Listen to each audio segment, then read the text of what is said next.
quoi? Avec la bouche. Amen. Donc quand ton cœur est dans la peur, quand tu commences à dire les paroles qui vont te tuer, je vais mourir, je vais perdre ceci, tu commences à appeler les choses que tu ne veux pas arriver, c'est que tu crains, tu commences à l'appeler dans ta bouche parce que la peur a rempli ton cœur, les troubles s'est emparé de toi. C'est pourquoi les Proverbes 18, verset 21 dit simplement que la mort et la vie sont au pouvoir de la langue. Ce que tu dis est important, mais bien aimé. Les gens même du monde, les gens des... Comment ils appellent là, les New Age, commencent à prendre le passé positif, dire des choses positives. Ils vont chercher les petites choses, les vraies choses que nous avons, ils les utilisent plus que nous. C'est malheureux quand même. Alléluia. Ce que tu dis est important. Celui qui a la peur, il va commencer à dire des choses négatives et ces choses négatives vont arriver. Alléluia. Il faut prendre l'inverse. Non, non, non. C'est la maladie. Oui. Tu es là, mais moi, je sais que passer maintenant, je suis guéri. Amen. L'avenir est un peu troublé. Non. Il dit son plan, pour moi, c'est un plan de paix et de bonheur. Je m'en sortirai. Amen. Les gens au Québec disent, papi. Comment ça va? Oh, tout va bien. Papi. Donc, c'est pour dire que tout va bien. Vous comprenez? Donc, ça, c'est les gens qui ne connaissent pas Dieu. Mais toi, quand Dieu te demande, et un ami te demande, comment ça va? Ah, vraiment, ces pays-là. Et moi, vraiment, le travail, là, tu sais que je ne sais même pas pourquoi j'ai fait les tests. Les salaires, comment étaient des petits. Ah, qu'est-ce que j'ai fait? Ah, et puis les plaintes, les plaintes, les plaintes, les plaintes, les plaintes, les plaintes. Amen. Mettez-vous à la place qu'avait cette femme dans le texte de Roi, chapitre 3, des Rois, chapitre 3 ou 4. 4, la femme qu'on appelle la femme Soulanite. Amen. L'enfant était mort. Son mari lui demande où tu vas. Il dit, je vais voir le prophète. Il dit, mais ce n'est pas la lune. Pourquoi tu vas voir le prophète? Ce n'est pas la fête, ni la fête. Pourquoi tu vas voir le prophète? Elle a répondu, tout va bien. L'enfant était mort à côté. Alléluia. Amen. Et elle est allée, quand le prophète l'a vu, Géasi, qui était comme le servant du prophète, arrive, le prophète lui dit, va demander qu'est-ce qu'elle va venir faire, parce que le prophète était sur la montagne, il a vu la femme venir. Il dit, qu'est-ce qu'il va faire? Et là, Géasi, qui était un incrédule, quand il a vu Géasi, il a dit simplement, ça va bien. Le prophète il a dit, ne t'ai-je pas dit, je t'avais dit, va donner une fausse espoir. C'est toi qui as prié pour que cet enfant vienne, mais vienne en vie. Maintenant là, il est en train de mourir, il est mort. Et le prophète a envoyé Géasi, ça va marcher, lui-même il est venu à prier, l'enfant est revenu à la vie. Ce n'est pas seulement à cause du prophète. Moi je vous dis qu'il y a des gens pour qui je prie dans ma vie. Chaque fois, toutes les prières que je fais dans leur vie ont des résultats. Ils croient à ce que Dieu a mis en moi. Et ils ont la foi. Vous comprenez un peu? La femme Soulanite avait la foi. Et quand le prophète est venu prier pour l'enfant, sa foi là, couplée à ce que l'onction que le prophète avait, a donné la vie à l'enfant. En d'autres termes, elle a annulé la mort par ses paroles. Tout va bien, tout va bien, tout va bien, tout va bien. Situation pratique.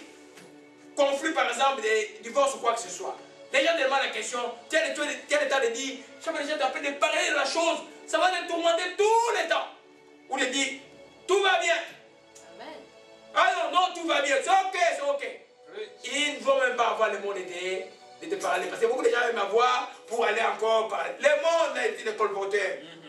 Tu leur dis l'histoire, ils se retournent après pour se moquer de toi. Toi, tu ne sais pas. Même un temps familial, hein.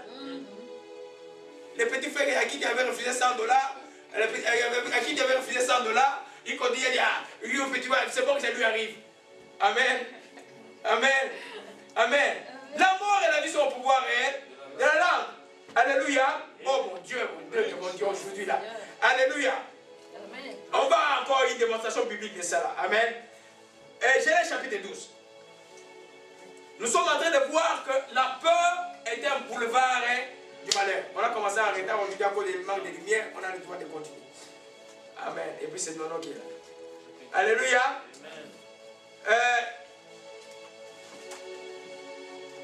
Genèse 12. On parle d'Abraham.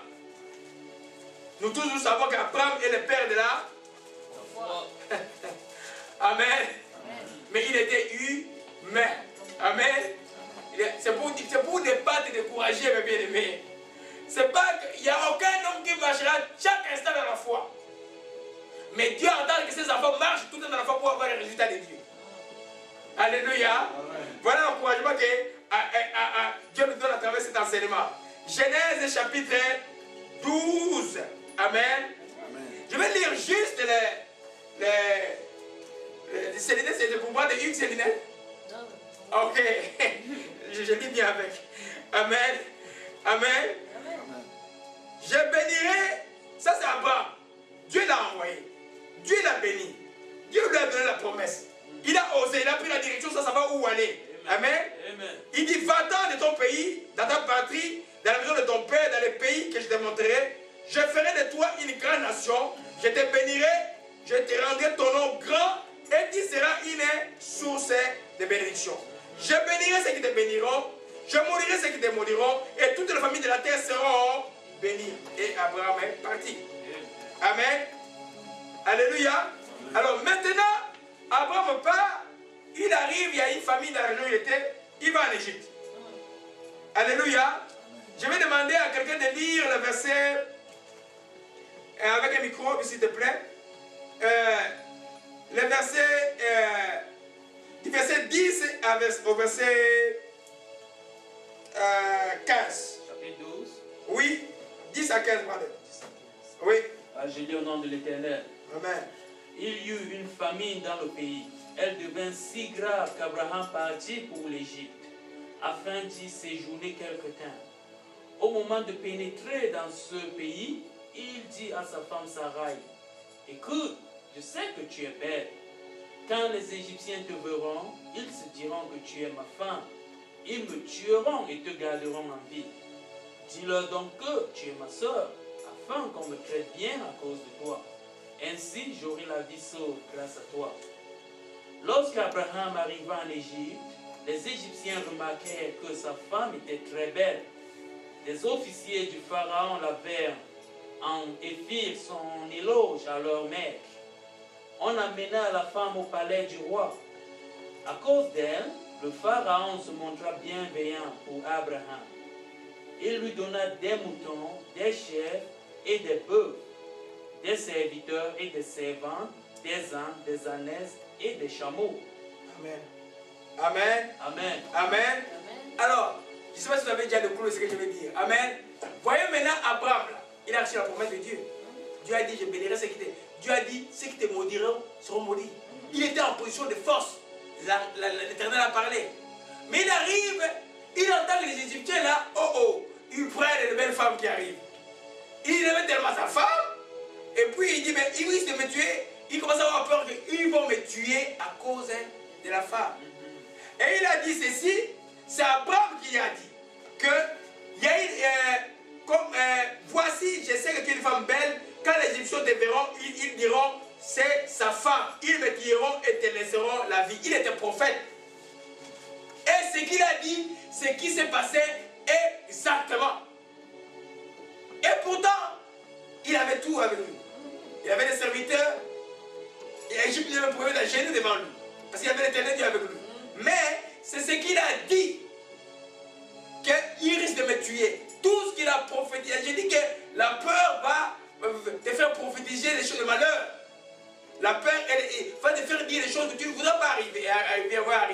Et par cela, tu vas appeler ces choses-là.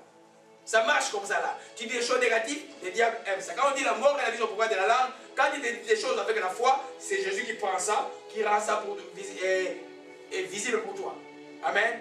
Quand il dit des choses négatives, les diables prennent ça, rend ça aussi visible pour toi. Alléluia. Parce que la peur, c'est seulement la foi dans les choses négatives. La foi d'Abraham dans les négatifs, je crois que c'est une erreur dans sa vie, c'est accompli. Alléluia. Amen. Amen. Alors, c'est même, et ça s'est répété 2 fois. À Guérard, il a dit la même chose. Amen. Heureusement que Dieu a parlé à ces rois, touche à la femme de cette personne-là, parce que c'est un prophète. Dieu a commencé à frapper. Dieu a, sans même, Dieu a déjà commencé à frapper ces gens-là parce qu'ils avaient touché Sarah. À Guérard, à Abimelech. Et la famille avait des hémorroïdes, tout le monde commençait à être malade. Mais Abraham ignorait qui il était. Beaucoup de chrétiens ignorent qui ils sont. C'est pourquoi ils vivent dans la peur. Amen. Nous sommes les gens que Dieu a outillés puis appelés les choses qui n'existent pas comme si ils étaient. C'est ça la foi. Alléluia. Amen. Amen. Alors, vous voyez que c'est pratique la chose de Dieu. C'est pratique, mes bien-aimés. C'est pratique. Ne dites pas les choses négatives que vous ne voulez pas avoir arriver dans la vie. Même si vous voyez la mort, dites que la vie est là. Amen. Je vois des choses aujourd'hui. Dans ma famille, c'est comme la résurrection qui se fait dans beaucoup de choses, dans tous les membres de ma famille. C'est comme la résurrection. Et je vois ça. Et pourtant, il y a une année, c'était comme les forces du mal avaient duplé. Donc, duplé les forces. Je parle de ma famille en général. J'ai commencé à recevoir des emails positifs. Tout dit en Jésus que des emails négatifs. Dieu est vivant. Alléluia. Amen. Amen. Amen. Alors, allons dans Matthieu 4, verset 31. Alléluia. Amen. Matthieu 4, verset 31.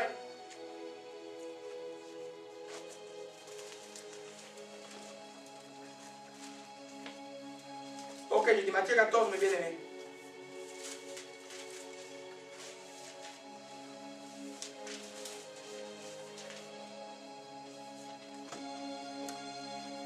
Amen. Ça c'est un des textes favoris de ma vie. Alléluia, un des textes avec Marc 11. Amen. Amen. Amen. Alléluia. Amen. Je vais le lire rapidement. Quand les disciples, on parle de la marche sous les eaux. Amen. Amen. Amen. Et on va commencer juste pour aller rapidement à partir du verset 25. Verset 25. Amen. Lisons-nous tous, chacun lit avec sa Bible. À la 4e veille de la nuit, Jésus alla marchant sur la mer. Quand les disciples virent marcher sur la mer, ils firent troubler. Ils dirent, c'est un fantôme. Et dans leur frayeur, ils poussaient des cris. Jésus dit aussitôt, rassurez-vous, c'est moi, n'ayez pas peur. Pierre lui répondit, Seigneur, si c'est toi, ordonne que j'aille vers toi sur les eaux. Et il dit, viens. Qui dit viens, c'est Jésus. Viens.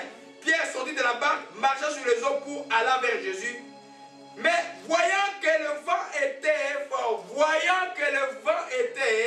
fort, il eut peur. Et il commença à s'enfoncer. Et cria, Seigneur, sauve-moi. Aussitôt Jésus étendait la main de saisie. Et lui dit, homme de peu de foi, pourquoi as-tu douté? Amen. Il disait que la foi ne pouvait pas se mélanger avec la peur. Le peu de foi là t'enfonce. Amen. Amen. Alléluia.